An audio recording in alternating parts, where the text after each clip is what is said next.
শোনা যাচ্ছে তো? হ্যাঁ স্যার। প্রচুর ভুল আছে এটাতে। বড় বড় অনেক ভুল আছে, আমি ঠিক করে দেবো। ঠিক আছে, amendment and majorities, not of, amendment and মেজরিটিস।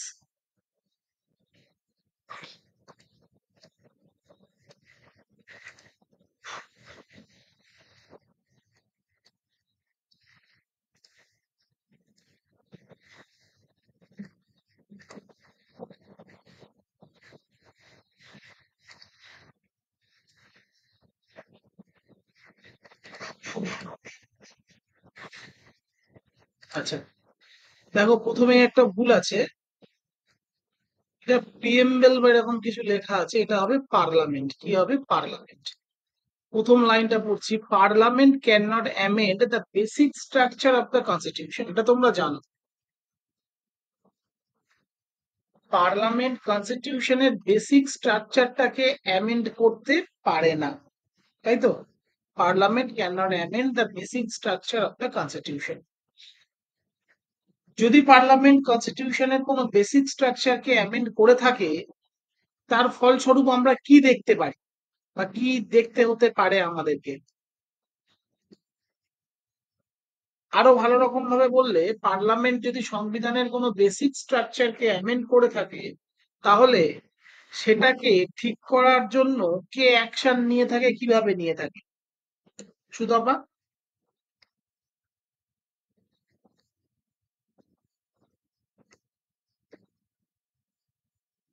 এটা কি আমরা কেউ বলতে পারবো যে পার্লামেন্ট যদি কখনো ভুল করেও কনস্টিটিউশনের কোনো বেসিক স্ট্রাকচার অ্যামেন্ড করে থাকে, তাহলে তার বিনিময়ে অ্যাকশনটা কে নেয়? Supreme court. কিভাবে নেয় সুপ্রিম কোর্ট? স্যার আমার ঠিক The মনে judicial আসছে review. না। The judicial review.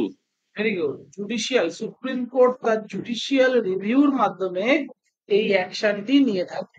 বোঝা গেল? আচ্ছা, জ্যুতিকা আছে, সুতপা আছে, জয় আছে, টুম্পা আছে, রোহিত আছে, ঠিক আছে। তো জুডিশিয়াল রিভিউটা কি জিনিস সেটা আমরা তো জানি। আমরা জানি যে ভারতবর্ষের সংবিধানকে আমরা বলি পার্টলি ফ্লেক্সিবল আর পার্টলি রিজিড। অর্থাৎ কিছুটা ফ্লেক্সিবল, অর্থাৎ যেটা আমরা অ্যামেন্ড করতে পারি, যে অংশগুলো অ্যামেন্ডেবল, এবং পার্টলি রিজিড, অর্থাৎ যে অংশগুলোকে আমরা একেবারে অ্যামেন্ড করতে পারবো না। অর্থাৎ ভারতীয় সংবিধান অ্যামেন্ড করে আর্টিকেল 13 তুলে দিতে পারবো না। ভারতীয় সংবিধান অ্যামেন্ড করে রাইট টু ভোটের যে অপশন বা গণতন্ত্র, প্রজাতন্ত্র, সেকুলারিজম, এগুলোকে আমরা বন্ধ করতে পারবো না। এগুলো একেবারে কনস্টিটিউশনের বেসিক স্ট্রাকচারের মধ্যে পড়ে। বোঝা গেল? যদি পার্লামেন্ট এই অ্যামেন্ডমেন্ট করে থাকে, জেনারেলি বলা হচ্ছে কি, আমরা জানি parliament can not amend the basic structure of the constitution. যদি পার্লামেন্ট কখনো ভুল করে এই কনস্টিটিউশন বেসিক স্ট্রাকচারকে অ্যামেন্ড করে ফেলে, তাহলে সুপ্রিম কোর্ট, তোমরা জানো, তার জুডিশিয়াল রিভিউর মাধ্যমে সেই অ্যামেন্ডমেন্টটাকে নাল অ্যান্ড ভয়েড করে দিতে পারে। ঠিক আছে, তারপরের লাইনটা কি বলছে দেখো, প্রসিডিওর ফর অ্যামেন্ডমেন্ট। আর্টিকেল 368 এর মধ্যে রয়েছে অ্যামেন্ডমেন্টের প্রসিডিওর, এবং পার্ট 20 এর মধ্যে সেটা রয়েছে। এবং অ্যামেন্ডমেন্টের প্রসিডিওরটা কি হতে পারে? Amendment can be initiated in either house of the parliament. পার্লামেন্টের যে কোনো কক্ষে অ্যামেন্ডমেন্ট ইনিশিয়েট করা যেতে পারে, অর্থাৎ শুরু করা যেতে পারে। অর্থাৎ সেই বিলটা, অ্যামেন্ডমেন্ট বিল, পার্লামেন্টের যে দুটো কক্ষ আছে, লোকসভা এবং রাজ্যসভা, সেই দুটো কক্ষের যে কোনো একটি কক্ষতেই অ্যামেন্ডমেন্ট বিল আনা যেতে পারে। আমরা জানি পার্লামেন্টের দুটো কক্ষ আছে, রাজ্যসভা আর লোকসভা। অ্যামেন্ডমেন্টের বিল পার্লামেন্টের যে কোনো কক্ষতেই আনা যেতে পারে। and not in the legislature. legislature মানে স্টেট লেজিসলেচার। ঠিক আছে, তোমরা এখানে স্টেট কথাটা লিখে রাখো, not in the state legislature। State লেজিসলেচারে কিন্তু কোনো কনস্টিটিউশনাল অ্যামেন্ডমেন্ট বিল আনা যেতে পারে না। বোঝা গেল?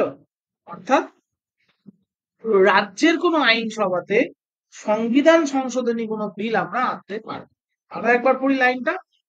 Amendment can be initiated in either house of the parliament and not in the state legislature.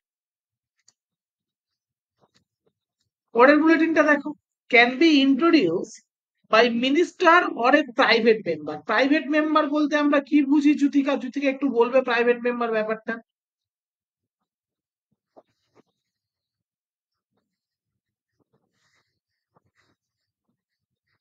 Jyotika বোধহয় শুনতে পাচ্ছে না, রোহিত বলুক। প্রাইভেট মেম্বার বলতে আমরা কি বুঝি?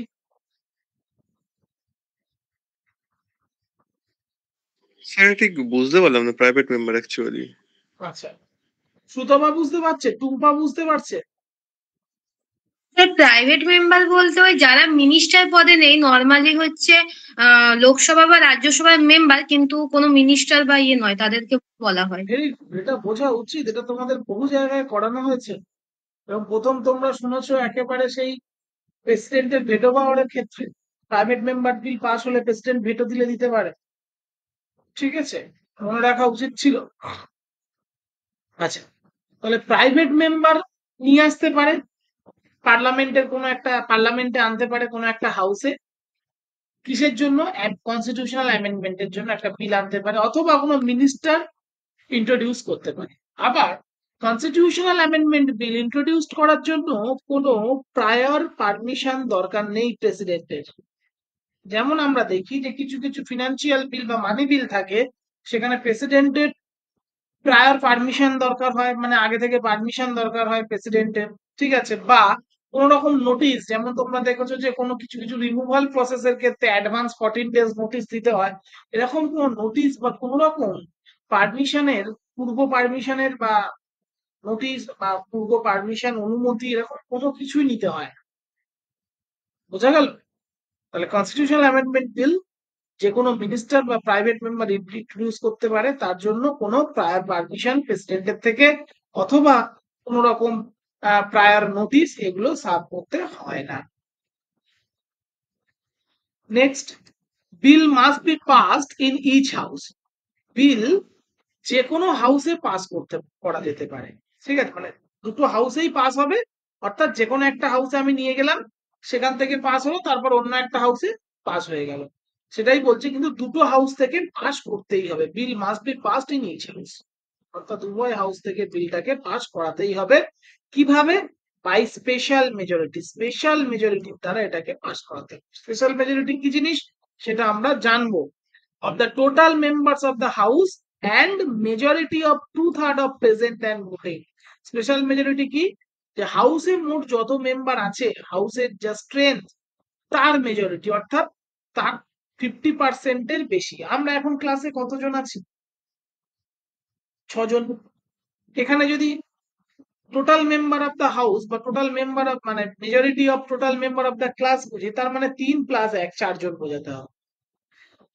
এছাড়াও যারা ভোট দিচ্ছে, যারা প্রেজেন্ট আছে এবং ভোট দিচ্ছে, তাদের 2/3 হতে হবে। এটা ডিটেলস আমরা আসবো। ঠিক আছে, আপাতত যেটুকু বুঝো সেটুকু বোঝো। আচ্ছা, এইভাবেই আমাদেরকে দুটো হাউস থেকে পাস করাতে হবে। এইভাবে দেখা গেল লোকসভায় পাস হলো, সাপোজ আমি ধরে নিলাম বিলটা প্রথম লোকসভাতে পেশ করা হয়েছিল, তারপর রাজ্যসভাতেও পাস হয়ে গেল, দুটো সভাতে পাস হয়ে গেল, সেপারেটলি পাস হয়ে গেল। Each house must pass the bill separately, আলাদা আলাদা করে এই বিলটাকে দুটো হাউস পাস করলো। ঠিক আছে, in case of disagreement no provision for joint sitting. দেখা গেল ডিসএগ্রিমেন্ট চলছে। ডিসএগ্রিমেন্ট মানে ব্যাপারটা আমরা কি বুঝবো? ডিসএগ্রিমেন্ট বলতে আমরা এটাই বুঝবো যে সাপোজ লোকসভা পাস করছে কিন্তু রাজ্যসভা পাস করছে না, রাজ্যসভা থেকে গিয়ে সেই অ্যামেন্ডমেন্ট বিলটা পাস হচ্ছে না। বোঝা গেল? উল্টোটাও হতে পারে যে রাজ্যসভা থেকে পাস করা যাচ্ছে কিন্তু লোকসভাতে অ্যামেন্ডমেন্ট বিল পাস করা যাচ্ছে না। উল্টোটা খুব কম হতে পারে। কেন বললাম উল্টোটা হওয়ার সম্ভাবনা খুব কম বা না হওয়ার মতোই? কেউ কি এক্সপ্লেন করতে পারবে স্যার কেন বললো যে উল্টোটা নাও হতে পারে বা উল্টোটা হওয়ার সম্ভাবনা খুব? রাজ্যসভাতে তো মেম্বার কম, কিন্তু লোকসভাতে মেম্বার তো বেশি থাকে।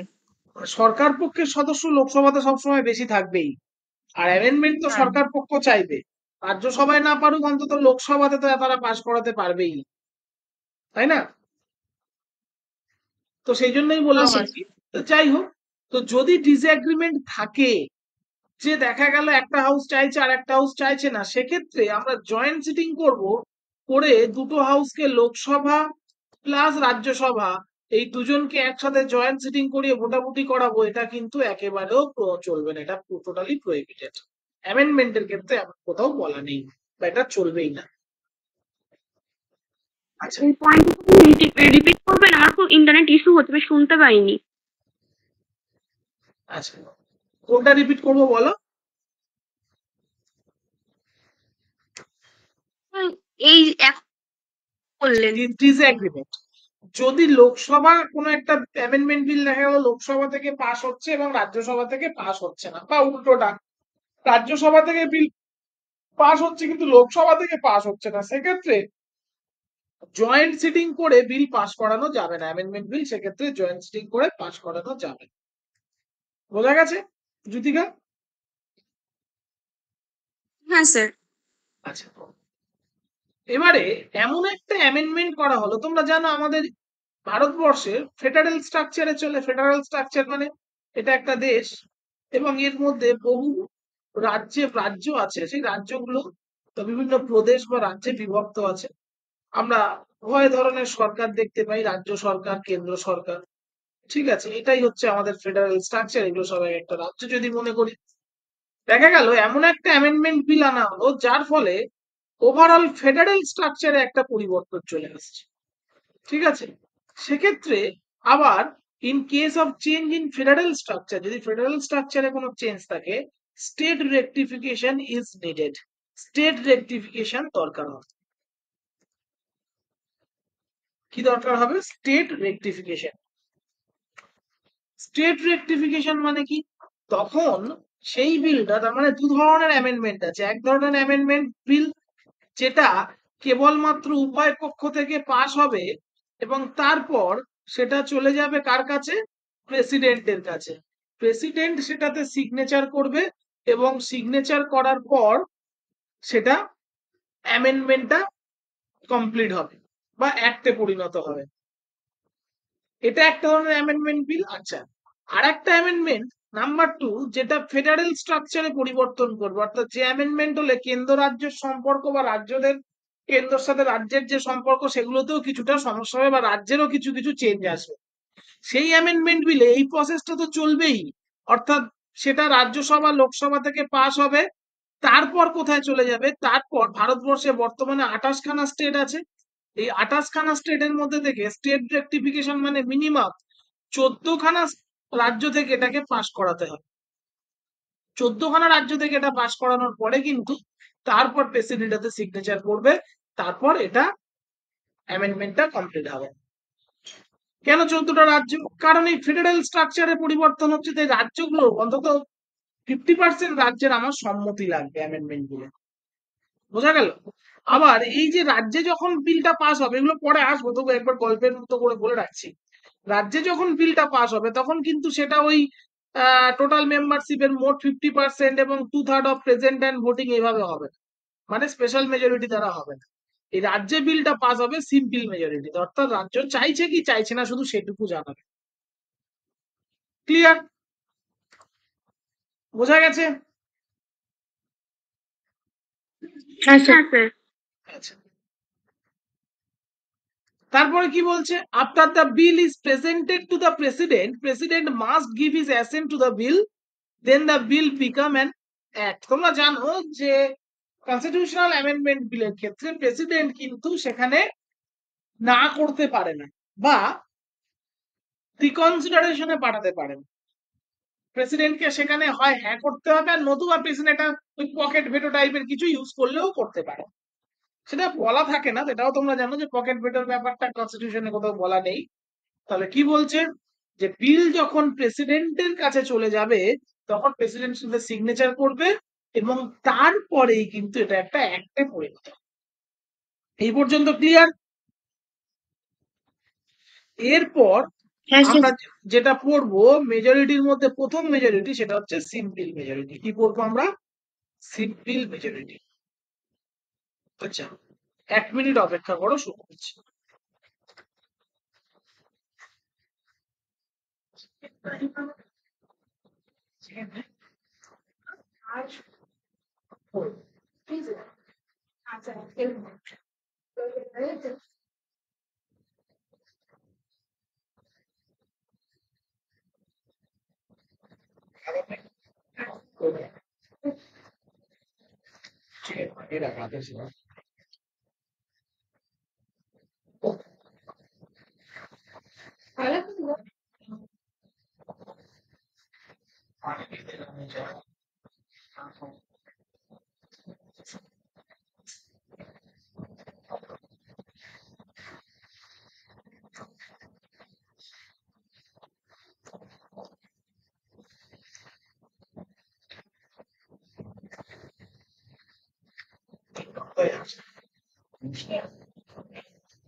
আচ্ছা এবার আমরা পড়বো সিম্পল মেজরিটি। সিম্পল মেজরিটি কি জিনিস, কি কাজে লাগে এবং কিভাবে এই মেজরিটিটাকে কাউন্ট করা হয় সেটা আমরা দেখব।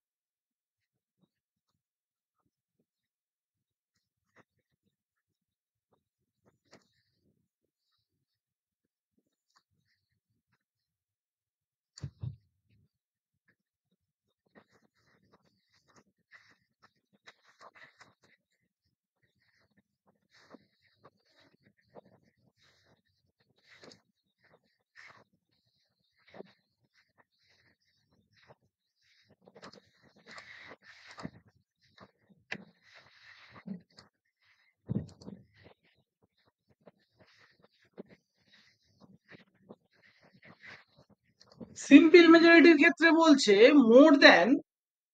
সিম্পল মেজরিটি মানে কি, যে এটাকে আমরা ওয়ার্কিং মেজরিটি বলে থাকি। দেখো এখানে লেখা আছে যে সিম্পল মেজরিটিকে আমরা কি বলে থাকি, ওয়ার্কিং মেজরিটি বলে থাকি। সিম্পল মেজরিটির ক্ষেত্রে কি বলছে, এটাকে কিভাবে কাউন্ট করা হবে? মোর than 50% members present and voting. যতজন মেম্বার উপস্থিত আছে ওই দিন হাউসে এবং যতজন ভোটিং করছে তাদের মধ্যে 50% বা মোর দ্যান 50% যদি বিলটার পক্ষে রায় দেয় তাহলে বিলটা পাস হয়ে গেছে বলে ধরা হবে। The simple majority is also called as working majority. Simple majority K working majority ও বলা হয়, ঠিক আছে? অর্থাৎ ওয়ার্কিং মেজরিটি মানে যেটা কাজ চালানোর ক্ষেত্রে সচরাচর যে মেজরিটি আমাদের প্রয়োজন হয় সেটাকেই আমরা বলছি working majority. This implies that the majority of more than 50% members of the legislature of the voting excluding the members abstaining, অর্থাৎ যারা ভোট দিচ্ছে লেজিসলেচারের মেম্বার এবং যারা ভোট দিচ্ছে না তাদেরকে বাদ দিয়ে 50%-এর বেশি আমার লাগবে। ব্যাপারটা কেমন, এই দেখো এদের এখানে একটা অঙ্ক করে মোটামুটি রকম বলা আছে, সেই ব্যাপারটা তোমাদেরকে একটু দেখাচ্ছি। দেখো সাপোজ একটা সিম্পল মেজরিটি দরকার হচ্ছে আমার লোকসভাতে, এটা আমি ধরে নিলাম। লোকসভার প্রেজেন্ট স্ট্রেংথ কত?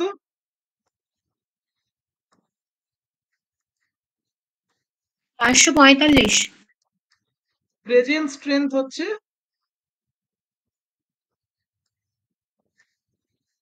545,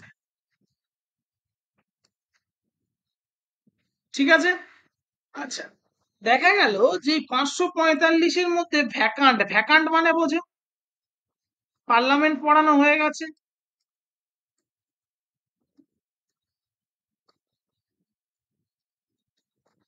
545-এর মধ্যে ভ্যাকান্ট আছে 5 জন, ঠিক আছে? আচ্ছা এগুলো কি এখানে এইভাবে মাউস দিয়ে লিখলে ভালো লেখা যাচ্ছে না, আমি ঠিক করে দিচ্ছি।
আচ্ছা, তাহলে এখানে আমরা কিছু সিনারিও দেখতে পাচ্ছি যে প্রেজেন্ট টেন্স 545, তার মধ্যে ভ্যাকান্ট আছে 5টা। ভ্যাকান্ট বলতে আমরা কি বুঝবো সুতপা?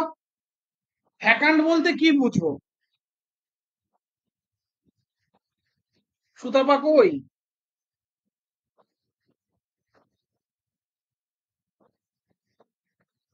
রোহিত, ভ্যাকান্ট বলতে কি বুঝবো আমরা? স্যার ওই পদগুলো খালি আছে, কোনো কারণে তারা পদত্যাগ করেছে বা তাদের পদত্যাগ করেছে বা মারা গেছে বা কোনো কারণে তাদেরকে তারা এমপি পদ হারিয়ে ফেলেছে, এটা হতে পারে। ঠিক আছে, এবারে এখান থেকে আমরা দেখছি যে অ্যাবসেন্ট, সাপোজ সেদিন অ্যাবসেন্ট আছে 40 জন, যে ওই দিন যেদিন ভোটাভুটি হচ্ছে সেদিন 40 জন অ্যাবসেন্ট। আর নট ভোটিং অর্থাৎ 40 জন অ্যাবসেন্ট আছে, এবং তাহলে মোট কতজন প্রেজেন্ট আছে? প্রেজেন্ট আছে 500 জন, তার মধ্যে 50 জন বলছে আমি ভোট দেব না।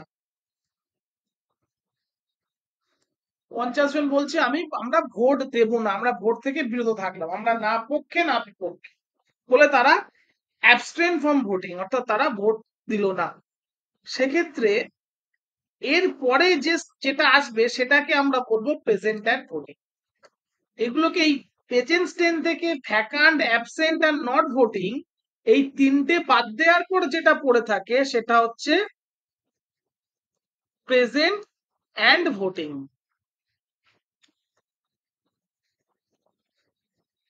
সেটাই হচ্ছে প্রেজেন্ট অ্যান্ড ভোটিং। তাহলে প্রেজেন্ট অ্যান্ড ভোটিং আমাদের কতগুলো হচ্ছে? Present and voting? 450। 300 কেন, 450।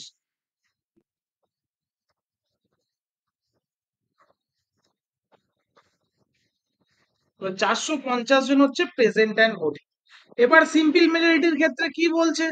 সিম্পল মেজরিটির ক্ষেত্রে বলছে যে প্রেজেন্ট অ্যান্ড ভোটিং এর মোর দ্যান 50%, অর্থাৎ 450-এর মোর দ্যান 50% মানে আমি যদি 450-এর কি নেব 50%, মোর দ্যান 50%, মানে জেনারেলি বলতে পারি 50% প্লাস 1, তাহলে ফিগারটা কত আসবে? 225। 226।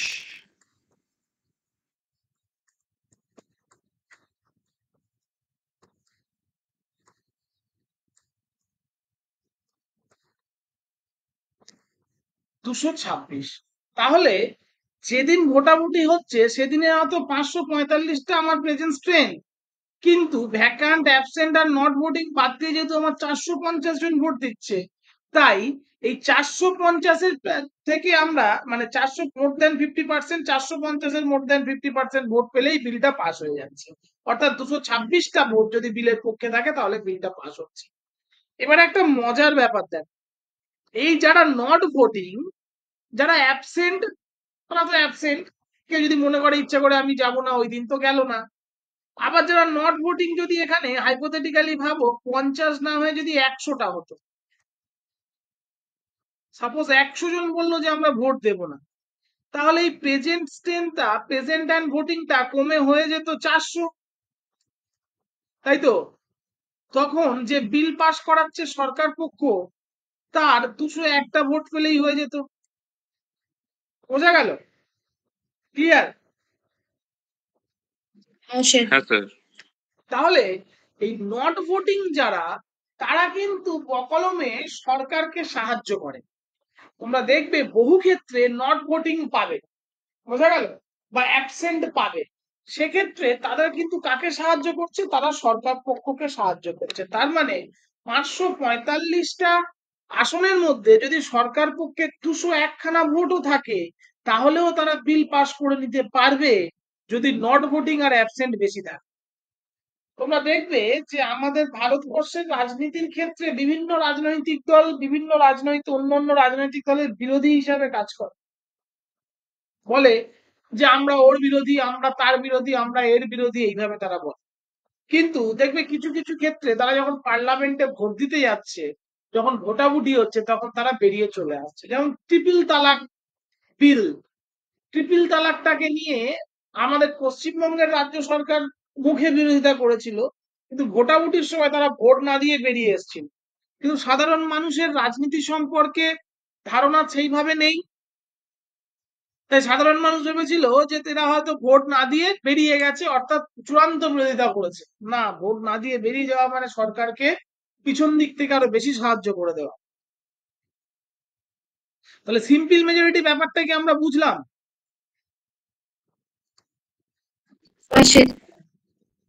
জয়, বুঝেছো?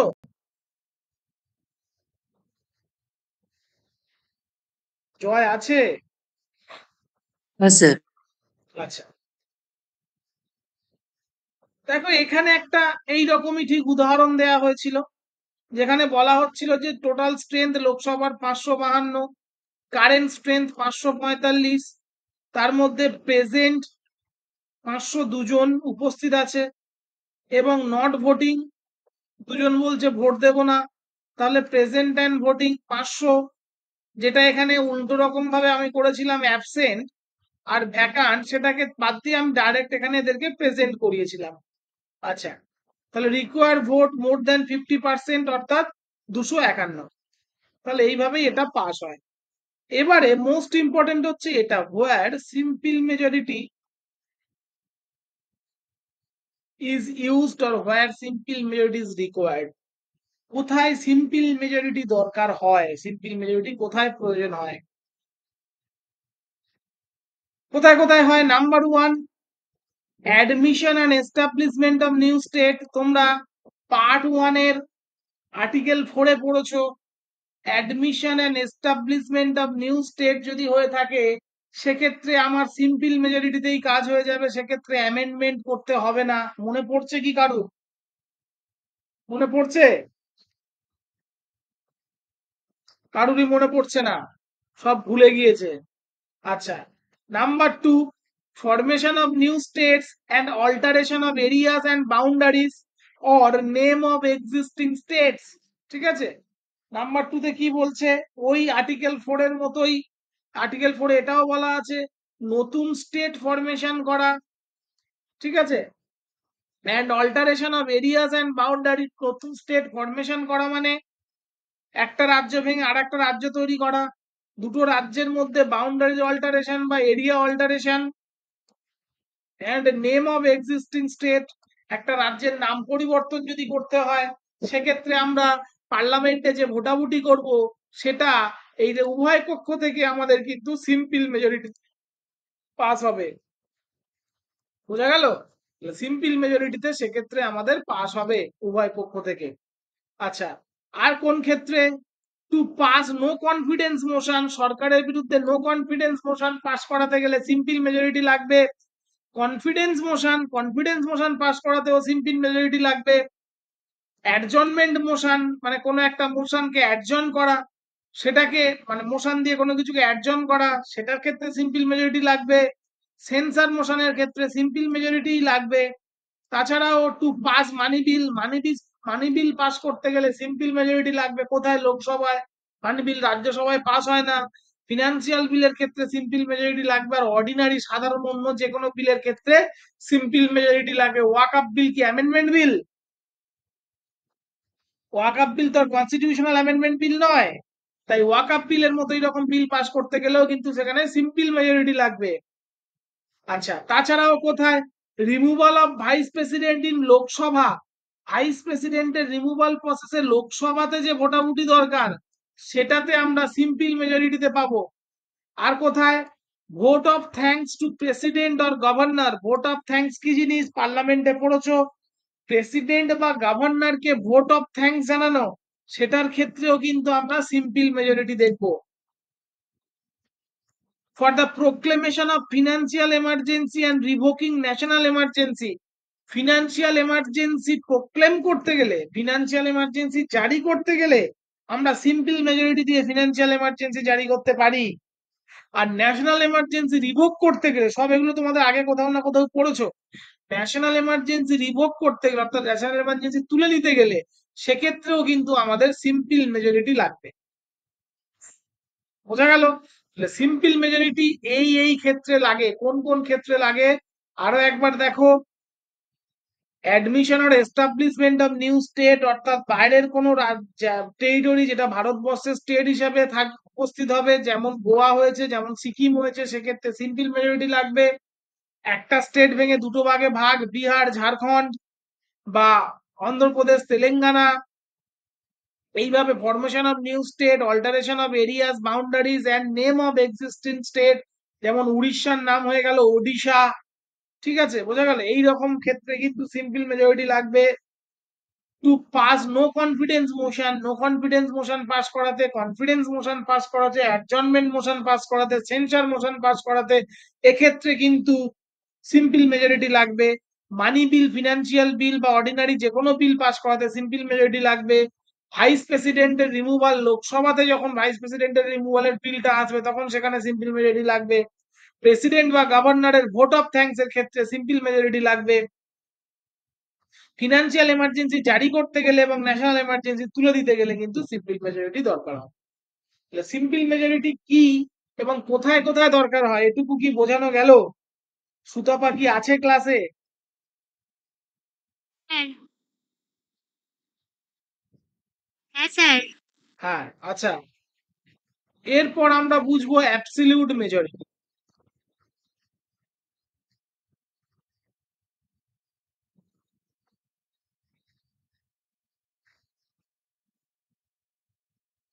এরপর আমাদের যে মেজরিটি সেটা হচ্ছে অ্যাবসলিউট মেজরিটি।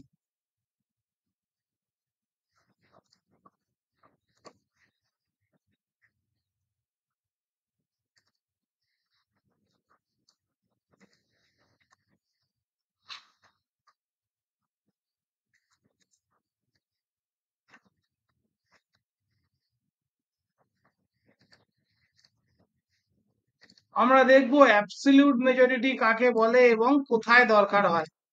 অ্যাবসলিউট মেজরিটি হচ্ছে খুব টাফ মেজরিটি। কেন টাফ মেজরিটি দেখবো, মানে মোস্ট টাফ বলছি না, টাফেস্ট বলছি না, বাট বেশ টাফ মেজরিটি আর কি। It is the majority of more than 50% of total strength of the house. কি বলছে দেখো, it is the majority of more than 50% of total strength of the house. অর্থাৎ হাউসের যা স্ট্রেংথ তার 50% এর বেশি এখানে আমার লাগবে। এখানে আর অন্য কোনো আগেরটার যে সিম্পল মেজরিটি ছিল তার কত গল্প ছিল, present and voting etcetera etcetera, সব কোনো কথা নেই আর এখানে।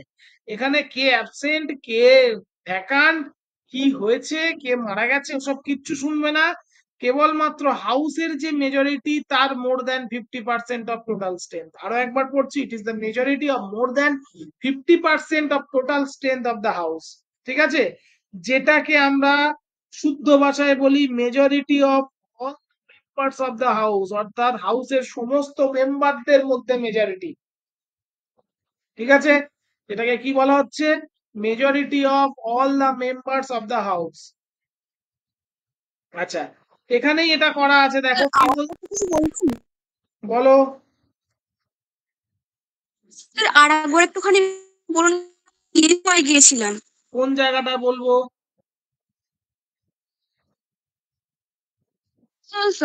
এর আগে যেটা বলছিলেন স্পেশাল মেজরিটির ওই জায়গাটা।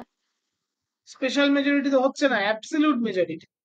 অ্যাবসলিউট মেজরিটি বলতে এটা মেজরিটি আমি হ্যাঁ, এটাই বলছে যে it is the majority of more than 50% of total strength of the house, অর্থাৎ টোটাল হাউসে কক্ষের যত সদস্য আছে তাদের 50% এর বেশি কোনো একটা বিলে আমার লাগবে বা কোনো একটা ক্ষেত্রে আমার লাগবে। ঠিক আছে, সেটাকে বলছে অ্যাবসলিউট মেজরিটি। এখানে আর কে প্রেজেন্ট, কে ভোটিং, কে অ্যাবসেন্ট, কে ভ্যাকান্ট, এইসব কিন্তু আমরা আর দেখছি না। বোঝা গেল?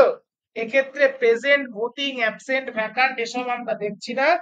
কেবলমাত্র আমরা দেখছি যে হাউসের মোট যা সদস্য সেই টোটাল সদস্যের 50% বেশি আমাদের লাগবে।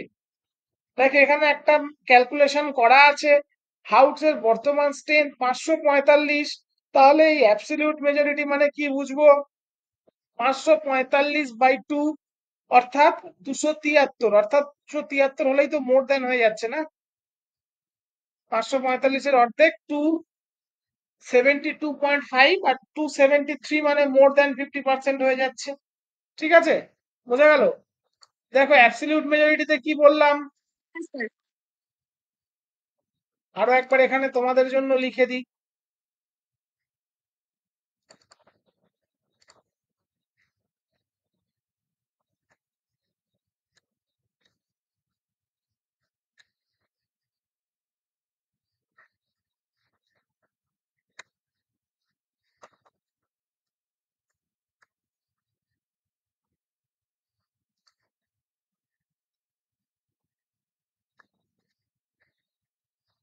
প্রেজেন্ট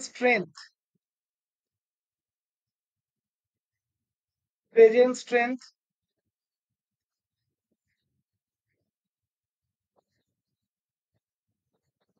তার সাথে কিছু ভ্যাকান্ট থাকে,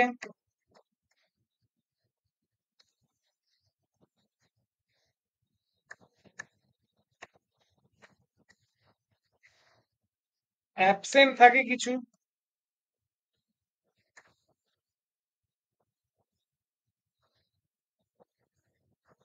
দেখো অ্যাবসলিউট মেজরিটিতে যদি আমরা এখানে দেখি যে লোকসভা যদি ধরি, আমরা হাইপোথেটিক্যাল এটাকে কি ধরছি, এটাকে ধরছি লোকসভা ধরেই করছি, ঠিক আছে? তাহলে লোকসভার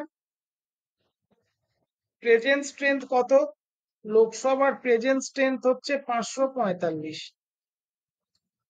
545। সাপোজ আমরা ধরে নিলাম এর মধ্যে ভ্যাকান্ট আছে 15 জন, অ্যাবসেন্ট আছে 30 জন, তাহলেও কিন্তু এই ভ্যাকান্ট বা অ্যাবসেন্ট এগুলো আমাদের অ্যাকাউন্টে আসবে না, ভ্যাকান্ট বা অ্যাবসেন্ট আমাদের অ্যাকাউন্টে আসবে না, আমাদের সরাসরি প্রেজেন্ট যে স্ট্রেংথ আছে তার মোর দেন 50% লাগবে, আমাদের যে প্রেজেন্ট স্ট্রেংথ আছে তার মোর দেন 50% আমাদের দরকার হবে, বোঝা গেল?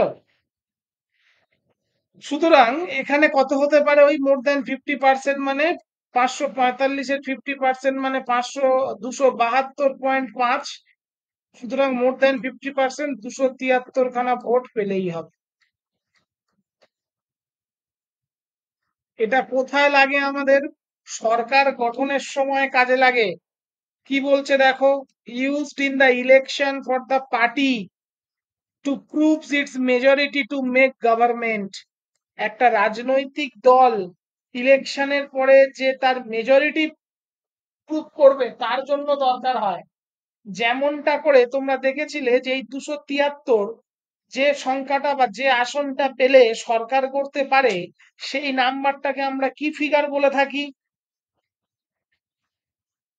Sir magic magic figure. Magic figure. এই ম্যাজিক ফিগারটা তোমরা জানো 2014 সালে বিজেপি একাই ক্রস করে গেছিল। লাস্ট ম্যাজিক ফিগার কোনো একটা রাজনৈতিক মানে সিঙ্গেল রাজনৈতিক দল হিসাবে ক্রস করেছিল 1981 সালে ইন্দিরা গান্ধীর কংগ্রেস, হাত চিহ্ন। তারপরে এই 1981 থেকে 2014 অব্দি কোনো একটি মাত্র রাজনৈতিক দল এই ম্যাজিক ফিগার ক্রস করতে পারেনি, সব ক্ষেত্রে কোয়ালিশন গভর্নমেন্ট বা মিলিজুলি সরকার বা জোট সরকার তৈরি হয়েছে, ঠিক আছে?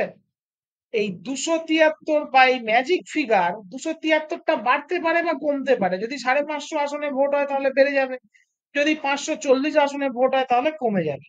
এটা 273টাকে যে ম্যাজিক ফিগার বলে এমনটা নয়, কিন্তু 273 কেন ধরা হচ্ছে, যেহেতু এটা অ্যাবসলিউট মেজরিটি তাই।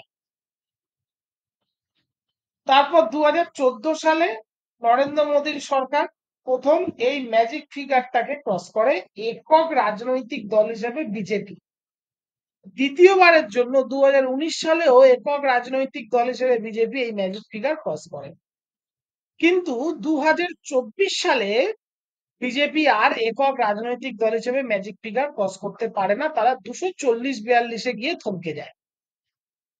এবং সুতরাং তারা এই ম্যাজিক ফিগার না থাকলে কি বললাম, এই সরকার গঠন করা যাবে না। সরকার গঠন করতে গেলে তাদের একটা যে জোট, এনডিএ জোট, সেখানে চন্দ্রবাবু নাইডু অন্ধ্রপ্রদেশের এবং নীতিশ কুমার বিহারের, তাদের যে এমপিরা আছে তারা এদেরকে সমর্থন করে 273 এই নাম্বারটা তারা ক্রস করে এবং সরকার গঠন করে। সুতরাং অ্যাবসলিউট মেজরিটি আমরা কোথায় দেখতে পাচ্ছি? অ্যাবসলিউট মেজরিটি ব্যাপারটা কি বুঝলাম, এবং কোথায় দেখা যাচ্ছে? যেখানে অ্যাবসেন্ট ভ্যাকান্ট ধরবো না, সেটা দেখতে পাচ্ছি যে সরকার গঠনের ক্ষেত্রে ইলেকশনের পরে তার মেজরিটি প্রুভ করার জন্য আমরা এটা দেখতে পাচ্ছি। বোঝা গেল? অ্যাবসলিউট মেজরিটি নিয়ে বোঝা গেছে? কারোর কোনো প্রশ্ন আছে? সুতপা, জয়? না স্যার। আচ্ছা, এর পরবর্তী মেজরিটি হচ্ছে এফেক্টিভ মেজরিটি। এটাও বেশ খটোমটো একটা মেজরিটি। আমি বহু বছর আগে লক্ষ্মীকান্তের কোন একটা 5th এডিশন বোধহয় দেখেছিলাম, সেখানে এই মেজরিটি সম্পর্কে ঠিকঠাক বলা ছিল না। এই এফেক্টিভ মেজরিটিকে বলা হচ্ছে majority of all the then members of the house. কি বলা হচ্ছে?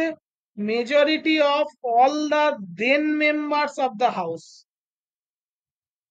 অর্থাৎ সেই সময় হাউসে যত মেম্বার থাকবে তাদের মেজরিটি। কি বলছে পরের লাইনটা?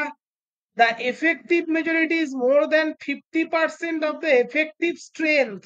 তাহলে এফেক্টিভ মেজরিটি বার করার আগে আমাকে এফেক্টিভ স্ট্রেংথ বের করতে হবে অফ দ্য হাউস।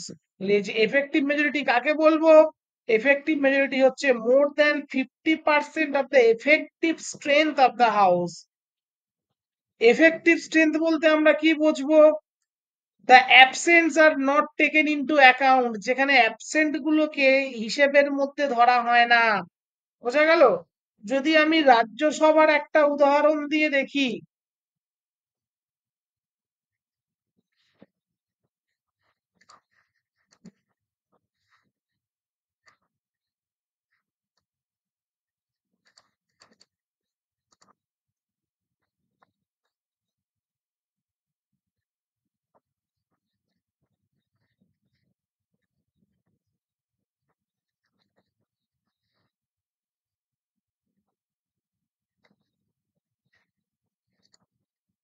যদি রাজ্যসভার একটা, এতক্ষণ তো লোকসভা দেখলাম, একটা রাজ্যসভার উদাহরণ দিয়ে দেখি ছোট করে। কারণ রাজ্যসভাতে ভ্যাকান্ট জিনিসটা একটা রেগুলার ব্যাপার। কেন রাজ্যসভাতে ভ্যাকান্ট রেগুলার ব্যাপার? কারণ প্রত্যেক 6 বছর অন্তর, প্রত্যেক 2 বছর অন্তর অন্তর 1/3 করে মেম্বার, যাদের 6 বছরের কোটা পূরণ হয়ে যায় তারা চলে যায়, তোমরা জানো। আবার প্রত্যেক 2 বছর অন্তর অন্তর নতুন মেম্বার আসতে হয়। সুতরাং এফেক্টিভ মেজরিটিটা রাজ্যসভা দিয়ে বোঝানো ভালো, এবং ভ্যাকান্ট হয়ে যাওয়া এটা রাজ্যসভার একটা জেনারেল ব্যাপার।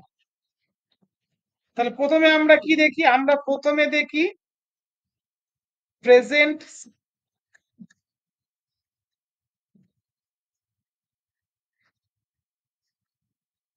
স্ট্রেংথ, তারপর আমরা দেখবো ভ্যাকান্ট,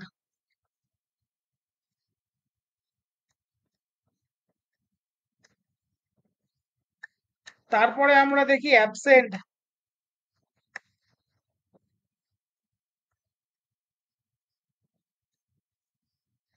ঠিক আছে? তারপর যেটা দেখি সেটা হচ্ছে প্রেজেন্ট অ্যান্ড ভোটিং। এখানে কিন্তু প্রেজেন্ট অ্যান্ড ভোটিং দেখবো না, এখানে দেখবো এফেক্টিভ স্ট্রেংথ।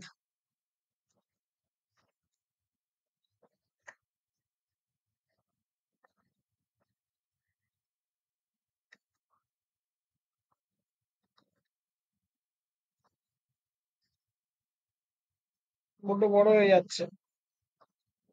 Effective strength. আচ্ছা দেখো,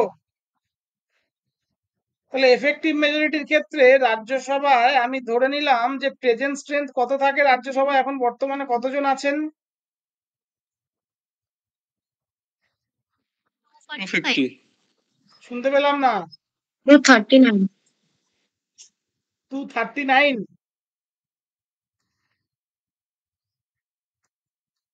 বর্তমানে রাজ্যসভার প্রেজেন্ট স্ট্রেংথ হচ্ছে মানে বর্তমান স্ট্রেংথ হচ্ছে 245।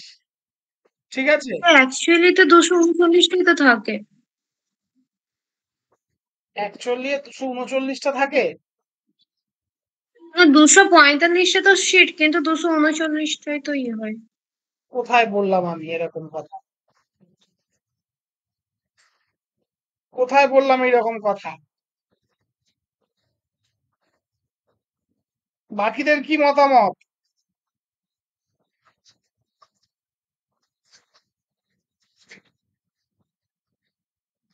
যে আচ্ছা সুতপা সরি, বল- আমি স্টেট গুলোর থেকে ভুলে গেছিলাম। হ্যাঁ হ্যাঁ, স্টেট গুলোর থেকে 229টা ইয়ে হয় তো, তো ওটা মাথায় ক্লিক হ্যাঁ, করছিল। ঠিক আছে। তাছাড়াও ইউটি থাকে, তাছাড়াও ওই প্রেসিডেন্টের মনোনীত লোকজন থাকেন। যাই হোক, 245-এর মধ্যে আমরা ধরে নিলাম যে ভ্যাকেন্ট আছে 15 জন, অর্থাৎ 15টা পদ এই মুহূর্তে খালি আছে, যারা 2 বছর অন্তর ছেড়ে চলে যায় এমন চলে গেছে, কিন্তু ইলেকশন প্রসেস কমপ্লিট করে নতুন কিছু হয়নি। এরপর অ্যাবসেন্ট আমরা ধরে নিলাম যে 30 জন অ্যাবসেন্ট আছে। তাহলে এফেক্টিভ স্ট্রেংথ কত হবে বলো দেখি একটু বুদ্ধি করে, এফেক্টিভ স্ট্রেংথ কত হবে? জয় বলো, জয় এফেক্টিভ স্ট্রেংথ এক্ষেত্রে কত হতে পারে? জয়,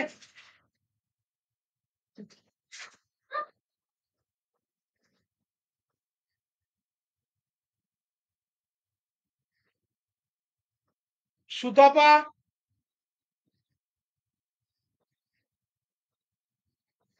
কি বলতে পারছো না? এফেক্টিভ স্ট্রেংথের ব্যাপারটা যে বললাম, এফেক্টিভ স্ট্রেংথ এখানে হবে 230। কেন স্যার? আমরা বলেছি এফেক্টিভ স্ট্রেংথের ক্ষেত্রে অ্যাবসেন্ট গুলোকে আমরা অ্যাকাউন্টের মধ্যে নিই না। দেখো এখানে বলছে the majority of all the then members of the house, অর্থাৎ দেন মেম্বারের মেজরিটি। এই শোনা যাচ্ছে তো? আসে।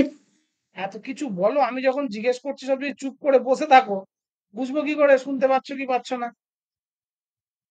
The effective majority is more than 50% of effective strength of the house. তাহলে effective strength এর 50% এর বেশি। effective strength বলতে কি বলছে? The absents are not taken into account, অর্থাৎ এখানে দেখো যে 15 জন ভ্যাকান্ট আছে সেটাকে আমি কাউন্ট করব, বাট অ্যাবসেন্ট কতগুলো আছে সেটাকে আমি কাউন্ট করব না। তাহলে এফেক্টিভ স্ট্রেংথ বলতে কি বুঝবো? Effective strength means present strength versus, sorry, present strength minus vacant. এটা এখানে লিখে দিই, effective majority, effective majority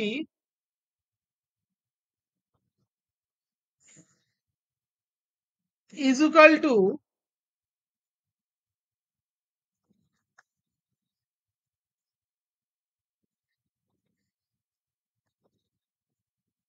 present strength minus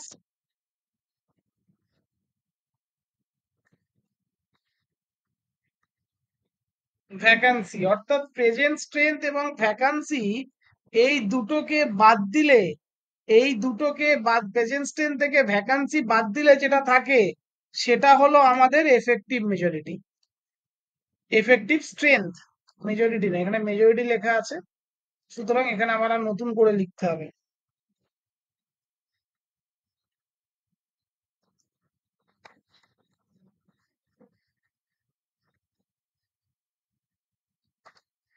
effective strength মানে হচ্ছে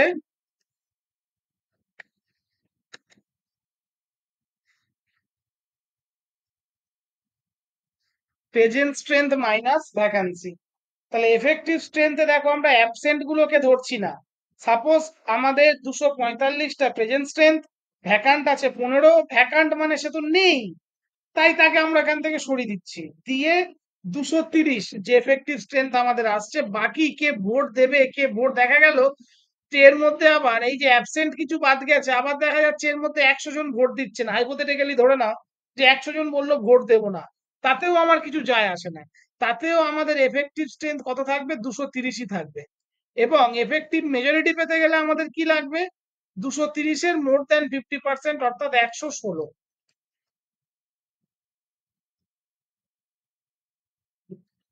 আমি কি বোঝাতে পারলাম? একটু প্রত্যেকে কৃপা করে রিপ্লাই করো, চুপ করে বসে থাকলে আমি হ্যাঁ কি স্যার, হ্যাঁ বুঝবো? স্যার। হ্যাঁ স্যার। সুতপা,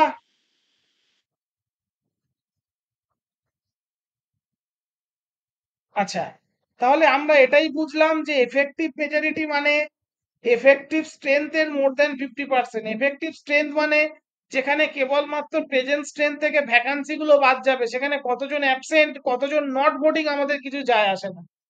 বোঝা গেল? এবার আমি একটা ফিগার দিই, তোমরা হাতে কাছে খাতা পেন আছে নিশ্চয়ই, ইয়েস অর নো? আছে হ্যাঁ স্যার। স্যার আছে? আছে।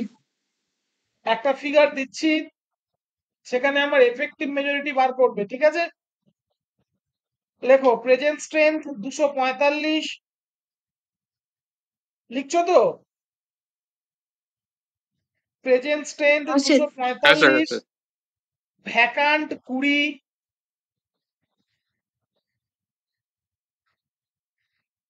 Vacant 20, absent 30, absent 30, not voting not voting 50, not voting 50। তাহলে সেক্ষেত্রে আমার এফেক্টিভ মেজরিটি কত হবে, কতগুলো ভোট পেলে এফেক্টিভ মেজরিটিতে পাস হয়েছে বলে আমরা ধরবো, মিনিমাম কতগুলো ভোট পেলে এফেক্টিভ মেজরিটিতে পাস হয়েছে এটা বুঝবো? 113। 113। জ্যোতিকা বলছে 113, সুতপা বলছে 113। স্যার 113, 113। 113, কারণ আমরা বাকি কোনো কিছুই বাদ দেব না, কেবলমাত্র ভ্যাকান্সিটা বাদ দিয়ে দেব। কেবলমাত্র ভ্যাকান্সি বাদ দিলে 245 বলেছিলাম, আর ভ্যাকান্সি বলেছিলাম 20, অর্থাৎ 225। 225-এর 50% 112.5, আর তার থেকে বেশি একটা মানে তার থেকে 113 হলেই 50% কে ক্রস করে যাচ্ছে। ভেরি গুড, সুন্দর বুঝেছো। এবারে এফেক্টিভ মেজরিটি কোথায় কাজে লাগে সেটা আমরা দেখবো। দেখো এখানে হচ্ছে যেটা উদাহরণ দিয়েছিলাম এদের ব্যাচে, সেটা হচ্ছে current strength of Rajya Sabha 245, vacancies 15, effective strength 245 minus 15 230, majority 230/1/2, 115, তার সাথে একজন 116, একটা এক্সট্রা। এরপর আমরা দেখবো যে where the effective majority is used. Effective majority কোথায় কোথায় ইউজ করা হয়? Removal of vice president in Rajya Sabha. তাহলে ভাইস প্রেসিডেন্টের রিমুভাল প্রসেসের ক্ষেত্রে তোমাদের বলেছিলাম একটু মাথায় রেখো, ভাইস প্রেসিডেন্ট যখন রিমুভ করা হচ্ছে তখন রাজ্যসভাতে এফেক্টিভ মেজরিটি দ্বারা পাস করাতে হয়। এটা ভাইস প্রেসিডেন্ট যেখানে লেখানো হয়েছে সেখানে আছে, কিন্তু লোকসভাতে সিম্পল মেজরিটি লাগে। আবার সিম্পল মেজরিটিতে চলে যাও, দেখো লোকসভাতে সিম্পল মেজরিটি লাগবে। এই যে removal of vice president in Lok Sabha, অর্থাৎ তোমাদের যেখানে লিখিয়েছিলাম সেখানে এটা লেখা আছে, আমার এখনো মনে পড়ছে, যে ভাইস প্রেসিডেন্টের রিমুভাল প্রসেসে এফেক্টিভ মেজরিটি লাগবে রাজ্যসভাতে, এবং লোকসভাকে অ্যাগ্রি করতে হবে। অ্যাগ্রি করা মানেই সিম্পল মেজরিটি। মনে পড়ছে কারুর? আর কোথায় হ্যাঁ স্যার। কাজে লাগে? Removal of deputy chairman of Rajya Sabha. রাজ্যসভার ডেপুটি চেয়ারম্যানকে রিমুভ করতে গেলে সেখানেও কিন্তু এফেক্টিভ মেজরিটি লাগে। আর কোথায় লাগে? Removal of speaker of Lok Sabha. Lok Sabha স্পিকারকে রিমুভ করতে গেলে লোকসভাতে এই এফেক্টিভ মেজরিটিতে পাস করাতে হবে। Removal of deputy speaker of Lok Sabha. লোকসভার ডেপুটি স্পিকারকে তার পদ থেকে সরাতে গেলে লোকসভাতে এই এফেক্টিভ মেজরিটি দরকার হবে। Same same as state legislature. State লেজিসলেচারের ক্ষেত্রেও এটা একই রকম ভাবে কাজ করবে। অর্থাৎ স্টেট লেজিসলেচারের চেয়ারম্যান বা স্টেট লেজিসলেচারের স্পিকার, তাদেরকে স্টেট লেজিসলেচারের স্পিকার মানে লেজিসলেটিভ অ্যাসেম্বলি স্পিকার, আর স্টেট লেজিসলেচারের চেয়ারম্যান মানে লেজিসলেটিভ কাউন্সিলের চেয়ারম্যান। অর্থাৎ বাংলায় বললে বিধানসভার স্পিকার এবং বিধান পরিষদের চেয়ারম্যান, তাদেরকেও যদি আমরা সরিয়ে দিতে চাই বা রিমুভ করতে চাই, সেক্ষেত্রেও কিন্তু ঠিক একই রকম ভাবে তারা যে কক্ষের সদস্য বা যে কক্ষের তারা অংশ, সেই কক্ষে কিন্তু আমাদের এফেক্টিভ মেজরিটি লাগবে। বোঝা গেল? হ্যাঁ স্যার। হ্যাঁ স্যার। তাহলে এফেক্টিভ মেজরিটি ব্যাপারটা কি আমরা বুঝলাম? হ্যাঁ স্যার। আচ্ছা, এবারে আমরা বুঝবো special majority as per article 249। Special মেজরিটির অনেকগুলো পার্ট আছে। স্পেশাল মেজরিটির অ্যাজ পার আর্টিকেল 249 এটা আমরা বুঝবো। Special majority type 1, type 2 and type 3, তিনটে টাইপ আছে স্পেশাল মেজরিটির। স্পেশাল মেজরিটির তিনটে টাইপ আছে, তার মধ্যে special majority as per article 249 প্রথম টাইপ স্পেশাল মেজরিটি টাইপ 1। এটা হচ্ছে স্পেশাল মেজরিটি টাইপ 1।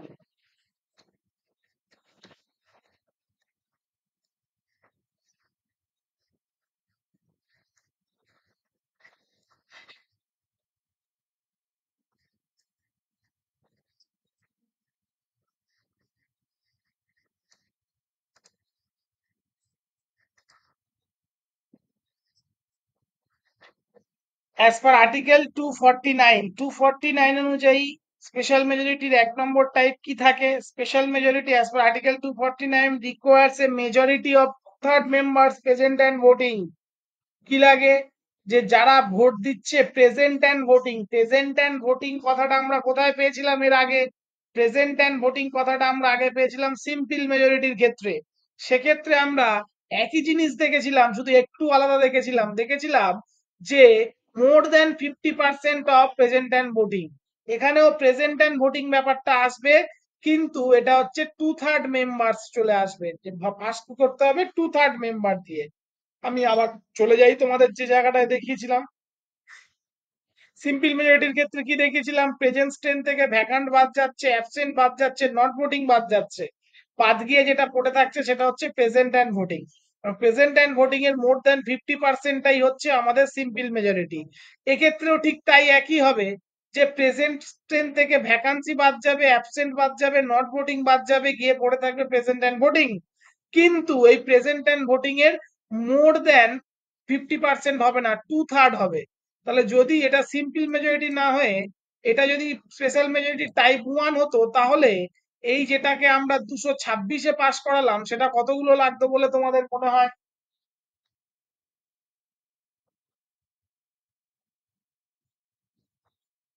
ভাবো, এটা সিম্পল মেজরিটি না হয়ে স্পেশাল 301। কতগুলো লাগতো? টুম্পা কি বলছে? 301। সুতপা? সুতপা, চুথিকা, জয় এরা কোথায়? হ্যাঁ জয়, কতগুলো লাগতো বলে মনে হয়? সুতপা বলছে হ্যাঁ স্যার। কি হ্যাঁ স্যার?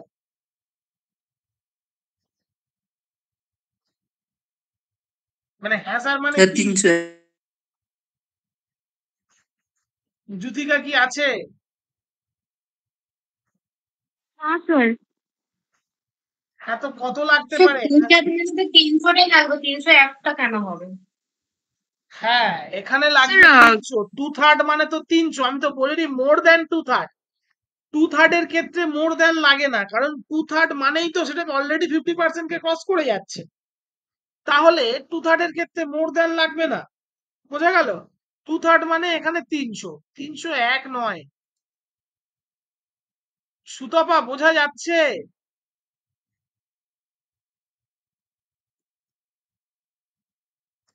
সুতপার কি মাইক কাজ করছে না?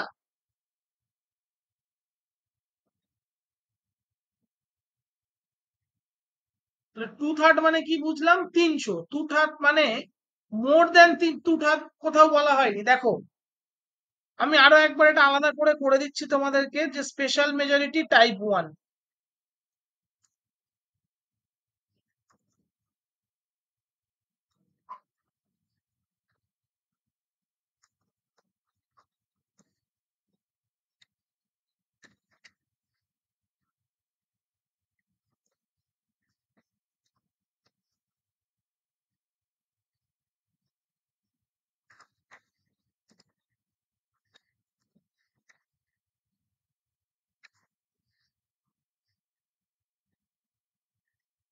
স্পেশাল মেজরিটি টাইপ 1, ঠিক আছে?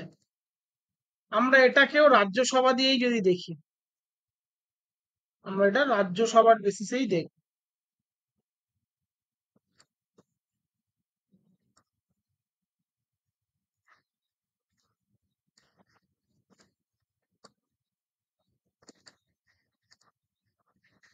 তাহলে present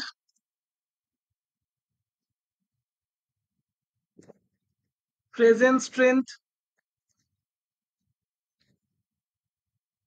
vacant,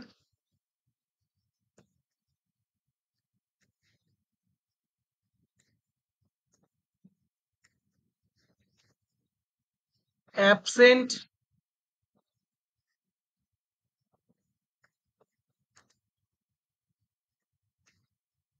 not voting.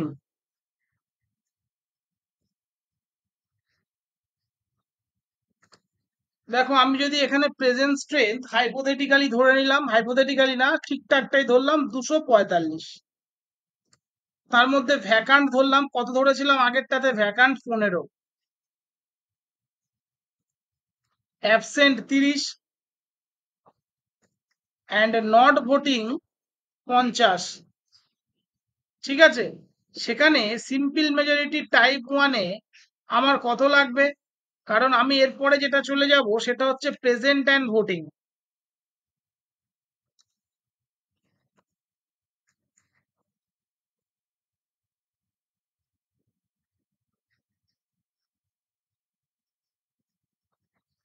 Present and voting এ আমার কত থাকছে?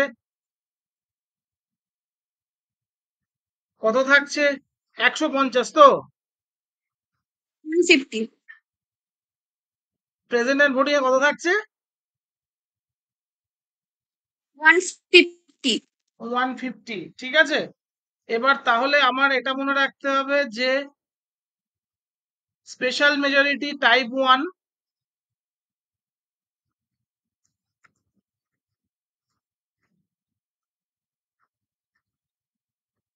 স্পেশাল মেজরিটি টাইপ 1, এটার জন্য আমার মোট ভোট লাগবে 150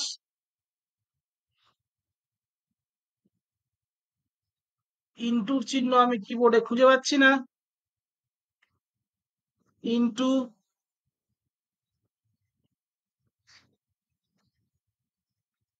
2/3, অর্থাৎ 100টা।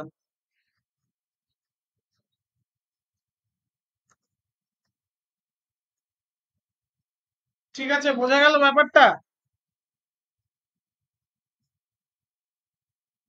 সিম্পল হ্যাঁ স্যার। মেজরিটি, হ্যাঁ সিম্পল মেজরিটি এবং এর ক্যালকুলেশনটা সেম। সিম্পল মেজরিটিতেও আমাদের প্রেজেন্ট অ্যান্ড ভোটিং বের করতে হবে, এবং স্পেশাল মেজরিটি টাইপ 1-এও আমাদের প্রেজেন্ট অ্যান্ড ভোটিংই বের করতে হবে। শুধু পার্থক্য কি, simple majority present and voting এর মোর দ্যান 50%, আর স্পেশাল মেজরিটি টাইপ 1-এ প্রেজেন্ট অ্যান্ড ভোটিং এর 2/3, ঠিক আছে? যেটা আর্টিকেল 249-এ 249-এ বলা হয়েছে। ক্লিয়ার? এখানেও দেখো এরকম একটা ঠিক সেম উদাহরণ দেয়া ছিল, একটু অন্যরকম ভাবে দেয়া ছিল। আচ্ছা নেক্সট, কোথায় এটা পাস হয়? আর্টিকেল 249 কোথায় লাগে এবং কখন এটা পাস করাতে হয়? To pass the Rajya Sabha resolution to empower the parliament to make law in state list. Rajya Sabha থেকে একটা রেজলিউশন পাস করাতে হয়। কেন? স্টেট, তোমরা জানো যে যে 3টে লিস্ট আছে, ইউনিয়ন লিস্ট, স্টেট লিস্ট এবং কনকারেন্ট লিস্ট, এই তিনটে লিস্টের মধ্যে ইউনিয়ন লিস্টের আইন তৈরি করতে পারে কেন্দ্র, এবং স্টেট লিস্টের যে ম্যাটার গুলো আছে সেগুলো নিয়ে আইন তৈরি করতে পারে রাজ্য। কিন্তু স্টেট লিস্টের ম্যাটারে, কোনো একটা ম্যাটারে আইন তৈরি করার জন্য, স্টেট লিস্টের কোনো একটা বিষয়ের উপরে আইন তৈরি করার জন্য পার্লামেন্টকে এম্পাওয়ার করতে পারে রাজ্যসভা অ্যাজ পার আর্টিকেল 49। সেক্ষেত্রে পার্লামেন্টকে যদি রাজ্যসভা এম্পাওয়ার করে, হ্যাঁ যে ওটা স্টেট লিস্টের ব্যাপার, কিন্তু পার্লামেন্ট একটা আইন তৈরি করে দিক যেটা আমরা সমস্ত রাজ্য মেনে নেব, তাহলে সেটাকে কি করতে হবে, সেটাকে এই আর্টিকেল 249 অনুযায়ী রাজ্যসভাতে স্পেশাল মেজরিটি টাইপ 1-এ পাস করাতে হয়। স্পেশাল মেজরিটি টাইপ 1-এ যদি এটা পাস হয়ে যায়, তাহলে ওই ম্যাটারটার উপরে পার্লামেন্ট নতুন করে আইন তৈরি করার ক্ষমতা পায়। বোঝাতে পারলাম? হ্যাঁ স্যার। স্যার একবার বলবেন স্যার একটু, মানে আরো একবার হচ্ছে, আমি একটু বাইরে গেছিলাম। to pass the Rajya Sabha resolution to empower the parliament to make law in state list.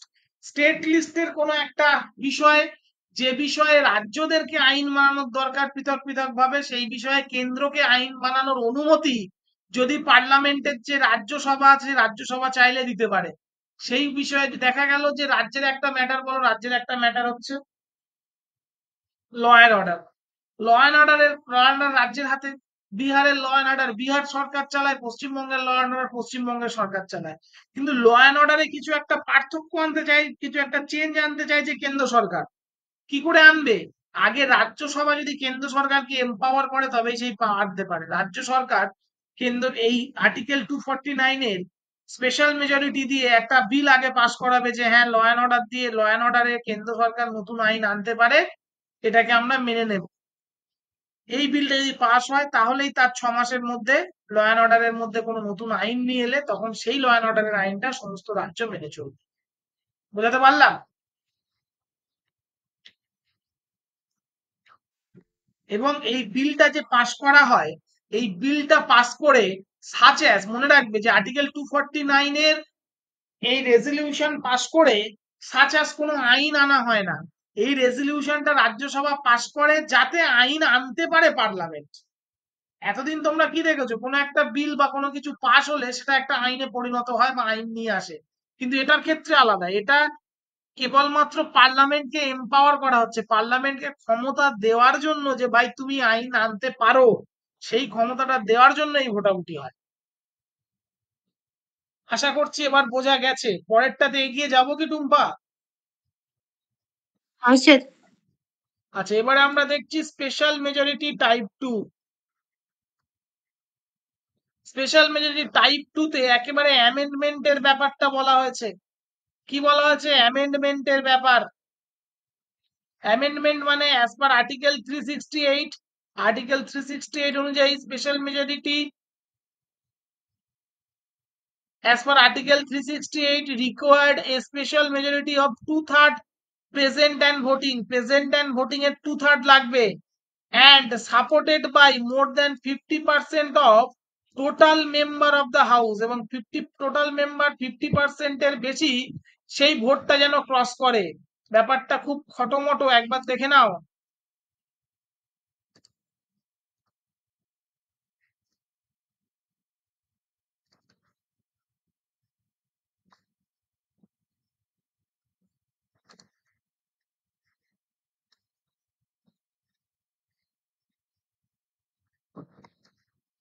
Special majority type 2,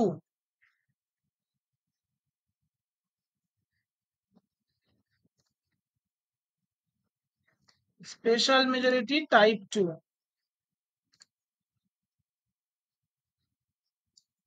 অর্থাৎ যেটা আর্টিকেল 368-এ আছে,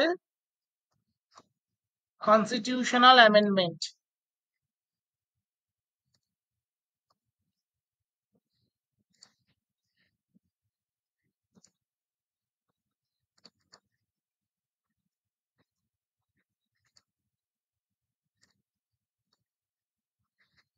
কি আছে, আমরা প্রথমে যে কোনো একটা হাউসের জানি যে প্রেজেন্ট প্রেজেন্ট স্ট্রেংথ, এটা ঠিক করি কোনো একটা হাউসের, যদি আমরা এটা কি ধরে এগোবো বলো, লোকসভায় ধরলাম, আমরা লোকসভার প্রেজেন্ট স্ট্রেংথ ধরে এগোচ্ছি।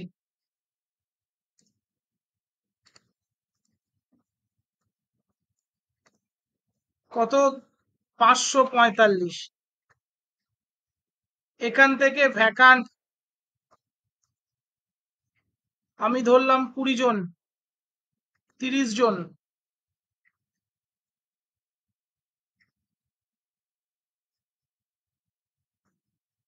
Absent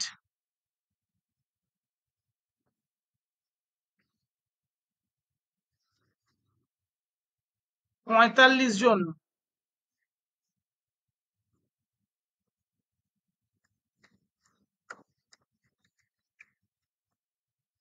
R not voting 20 John.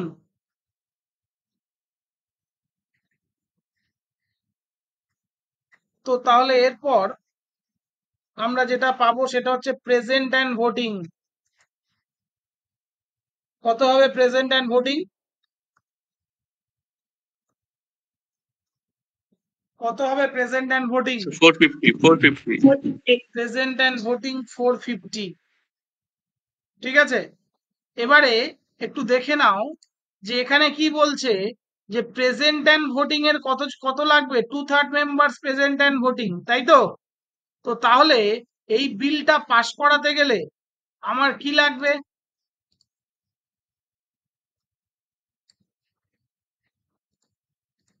To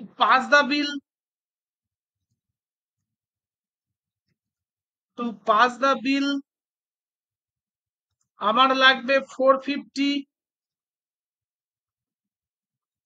into 2/3, কত হবে? 300, তাই তো? কি তাই তো? হ্যাঁ স্যার। হ্যাঁ, হ্যাঁ এই 300টা আবার যেটা হলো, দেখতে হবে যে সেটা টোটাল স্ট্রেংথ কত, টোটাল প্রেজেন্ট স্ট্রেংথ টোটাল কত? 545। এই 545 এর মোর দেন 50% হচ্ছে কিনা দেখো তো। 545 এর মোর দেন 50% 300 হচ্ছে?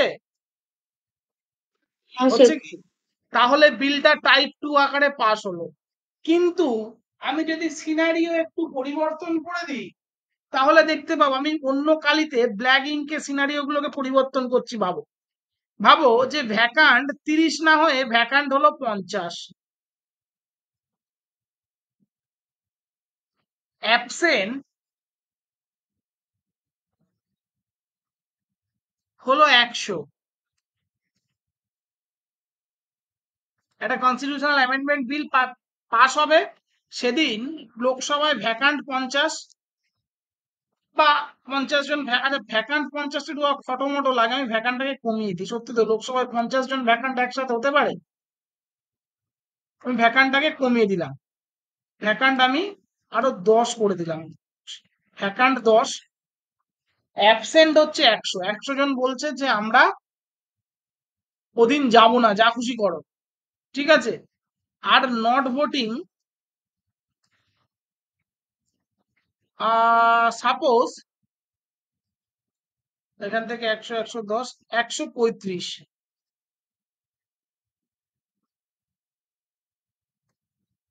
তাহলে প্রেজেন্ট অ্যান্ড ভোটিংটা কত হবে? কেউ একজন বলো দেখি। 300। 300 প্রেজেন্ট অ্যান্ড ভোটিং হচ্ছে 300। এবারে এই ভোটটা হচ্ছে 300 জনের মধ্যে ভোট হচ্ছে, তাহলে 300 2/3 কত হবে? 200। তাহলে 200টা ভোট পেয়ে গেল, বিলের পক্ষে 200টা ভোট পেল। বা আমি ধরে নিলাম হাইপোথেটিক্যালি টাই কি আর 200টা ভোট পায়? আমি ধরলাম বিলের পক্ষে সরকার পক্ষ ভোট পেল 230টা, যেটা কিনা আমার দরকার ছিল মোট 200টা ভোট, সরকার পেয়ে গেছে কত? 230টা। তাহলে কি বিলটা পাস হবে? হবে না, কারণ এই 230 যে ভোটটা পেয়েছে বা 200 যে ভোটটা পেয়ে বিলটা পাস করাচ্ছে, সেটা টোটাল স্ট্রেংথের 50% কে কি ক্রস করছে? না। না স্যার। সুতরাং এক্ষেত্রে কিন্তু বিলটা পাস হবে না। তাহলে 300 জন যদি প্রেজেন্ট অ্যান্ড ভোটিং থাকে তাহলেও কিন্তু আমার 273টা মিনিমাম ভোট লাগবে। তাহলে এই সিম্পল মেজরিটির মূল ফান্ডা হচ্ছে যে প্রেজেন্ট স্ট্রেংথ 545 অর্থাৎ 273টা মিনিমাম ভোট আমার লাগবেই। এবং তারপর তুমি যে যারা ভোটিং প্রেজেন্ট অ্যান্ড ভোটিং সেটা তাদের 2/3 হতে হবে, কি তাই তো? অর্থাৎ প্রেজেন্ট স্ট্রেংথের 273-এর কম হয়ে যাবে এমনটাও কিন্তু হবে না, আবার সেই 273টার বেশি ভোট প্রেজেন্ট অ্যান্ড ভোটিং এর 2/3 হতে হবে। বোঝাতে পারলাম ব্যাপারটা? অর্থাৎ উভয় সিনারিও যদি ম্যাচ করে তবেই কিন্তু আমার বিল পাস হবে। কারণ এক্ষেত্রে দেখো এটা দেখলাম বিল পাস হয়েছে, দ্বিতীয় সিনারিতে দেখলাম বিল পাস হলো না, কারণ এর 50%টা ম্যাচ করেনি। তাই কি বোঝানো গেল?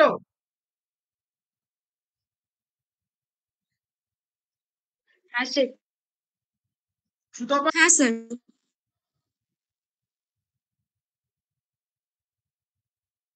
আচ্ছা, তো কেন এটা হলো? তোমাদের মনে পড়বে যে 42nd না, 44th অ্যামেন্ডমেন্ট অ্যাক্ট, যেখানে তোমরা দেখেছিলে যে ন্যাশনাল এমার্জেন্সি জারি করার নিয়ম বা ন্যাশনাল এমার্জেন্সি পার্লামেন্ট থেকে পাস হওয়ার নিয়মটাকে স্পেশাল মেজরিটি করে দেওয়া হয়েছিল। তার কারণ কি? তার কারণ হচ্ছে ন্যাশনাল এমার্জেন্সি জারি করব করে সমস্ত বিরোধীদেরকে আমি জেলে পুরে দেব, দিয়ে আমার কেবলমাত্র সরকার পক্ষের 200 জনকে রাখবো। সরকার পক্ষের 200 জনকে রেখে তাদের মধ্যে থেকে ভোটাভুটিতে 101টা ভোট পাস হয়ে গেলেই প্রেজেন্ট অ্যান্ড ভোটিং সিম্পল মেজরিটিতে আমি ন্যাশনাল এমার্জেন্সি জারি করিয়ে নেবো। এমনটা যাতে আর না হয় তাই মোরারজি দেশাই কি করেছিল, অ্যামেন্ডমেন্ট করিয়ে এই ন্যাশনাল এমার্জেন্সি ব্যাপারটাকে স্পেশাল মেজরিটি দিয়ে চালু করতে হবে বা স্পেশাল মেজরিটি দিয়ে পাস করাতে হবে। এই জন্যই এটা করেছিল, যাতে কিনা কেবলমাত্র তোমরা যে কজন আছো সে কজন একদিন হাউসের মধ্যে বসে এটাকে পাস না করে নিতে পারো। তাহলে simple majority type 2 amendment procedure বোঝা গেছে আশা করছি। টাইপ 2টা বোঝা গেছে তো? আচ্ছা, এটা কোথায় লাগে? Constitutional amendment bill unless it harms the federal structure। Constitutional amendment bill সেগুলোতে লাগবে যেগুলোতে ফেডারেল স্ট্রাকচার বা যুক্তরাষ্ট্রীয় পরিকাঠামো কোন রকম ভাবে পরিবর্তন হবে না, সেই সমস্ত ক্ষেত্রে এই ধরনের মেজরিটি আমাদের লাগবে। আর টাইপ 3টা কি লাগে? টাইপ 3টা লাগে যেখানে যুক্তরাষ্ট্রীয় পরিকাঠামোর পরিবর্তন হবে। যেমন সেক্ষেত্রে কি হবে, আর্টিকেল 368 এর স্পেশাল টাইপ 1 যেটা বলা হয়েছে সেটাও হবে, প্লাস স্টেট রেকটিফিকেশন। কি বলছে? Special majority article 368 supported by more than 50% of state legislature by a simple majority. Simple majority দিয়ে 50% স্টেট থেকে আবার পাস করাতে হবে। বোঝা গেল? এক্সাম্পল জিএসটি, জিএসটি বিল যখন পাস হয়েছিল তখন কিন্তু আমাদের এই জিনিসটা করতে হয়েছিল যে জিএসটি বিল কেন্দ্র থেকে স্পেশাল মেজরিটিতে পাস হয়ে অ্যামেন্ডমেন্ট হয়েছিল এবং তারপর মিনিমাম 50% স্টেট থেকে এটাকে রেকগনাইজ করতে হয়েছিল, তবেই কিন্তু এটা পাস হয়েছিল। স্পেশাল মেজরিটি টাইপ 4টা পরে আসবো, আগে টাইপ 3টার ব্যাপারে বলে নি একটু ভালো করে। স্পেশাল মেজরিটি টাইপ 3 আর অন্য কিছু না, যেভাবে এটা পাস হচ্ছে এই এই প্রক্রিয়াটা শুধু লোকসভায় হবে তো তা নয়, এটা রাজ্যসভা থেকেও পাস হবে, এটা লোকসভা থেকেও পাস হবে যদি টাইপ 2 হয়। টাইপ 3 মানে সেখানে কি দেখছি আমরা, টাইপ 3 মানে সেখানে ফেডারেল স্ট্রাকচারের ওপর আঘাত হানা হচ্ছে, অর্থাৎ এমন একটা অ্যামেন্ডমেন্ট করা হচ্ছে কেন্দ্রীয় পরিবর্তন হবে আবার রাজ্যেরও কিছু কিছু পরিবর্তন হয়ে যাবে। যেমন জিএসটি ছিল, জিএসটির ফলে কি হলো, স্টেট জিএসটি আর সেন্ট্রাল জিএসটি একসাথে তো তৈরি হচ্ছে তারপরে, সুতরাং স্টেট গুলো চাইছে কি চাইছে না সেটা দেখা হবে। তাই এই মেজরিটি দিয়ে, স্পেশাল মেজরিটি দিয়ে রাজ্যসভা এবং লোকসভায় পাস হবে, তারপর সিম্পল মেজরিটি দিয়ে মিনিমাম 50% অফ স্টেট থেকে পাস হবে। অর্থাৎ বর্তমানে 28টা স্টেট আছে, তাহলে 50% স্টেট মানে মিনিমাম 14খানা স্টেট থেকে যদি সিম্পল মেজরিটিতে বিলটা পাস হয় তাহলেই কিন্তু অ্যামেন্ডমেন্টটা হবে। টাইপ 3টা কি বোঝা গেছে নাকি এইভাবে বললাম বলে শক্ত মনে হলো?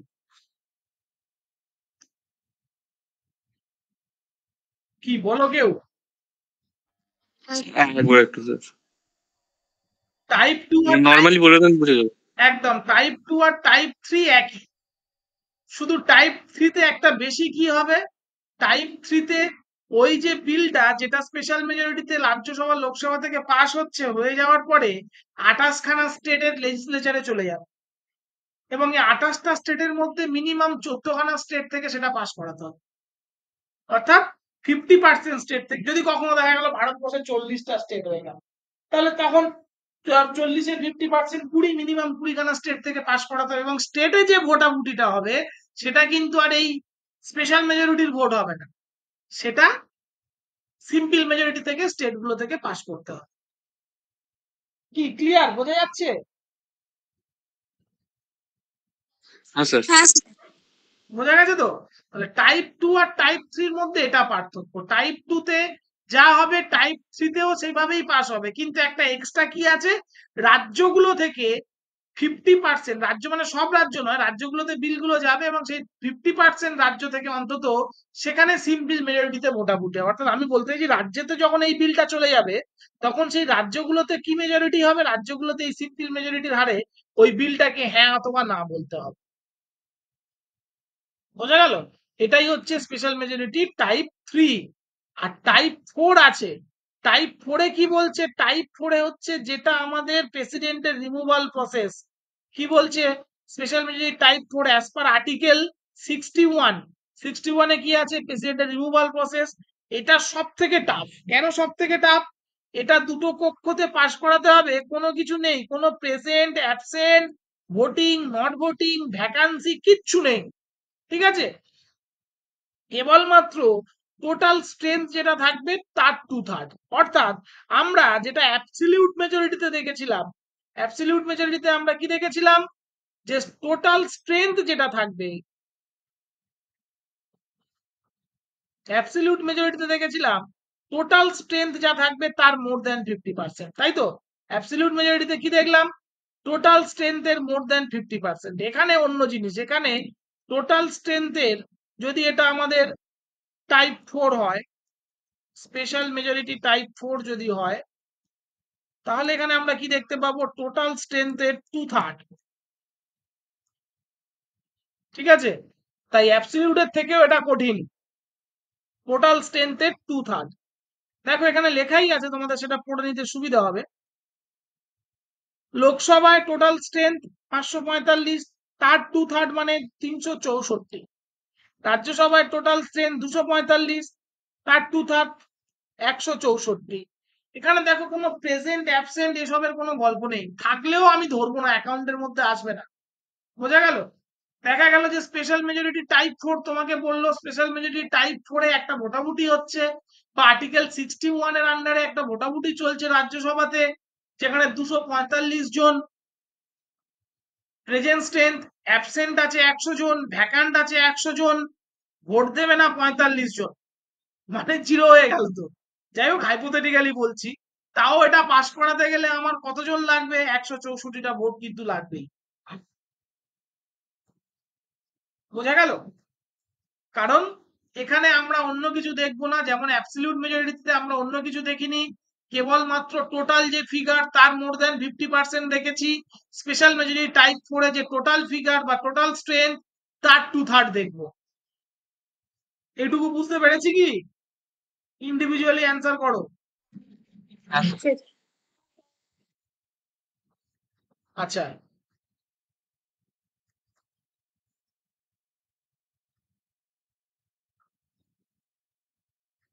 এটা কোথায় হচ্ছে, এটা তৈরি হচ্ছে for removal of the president. এটা কোথায় লাগছে, টু রিমুভ দ্য প্রেসিডেন্ট।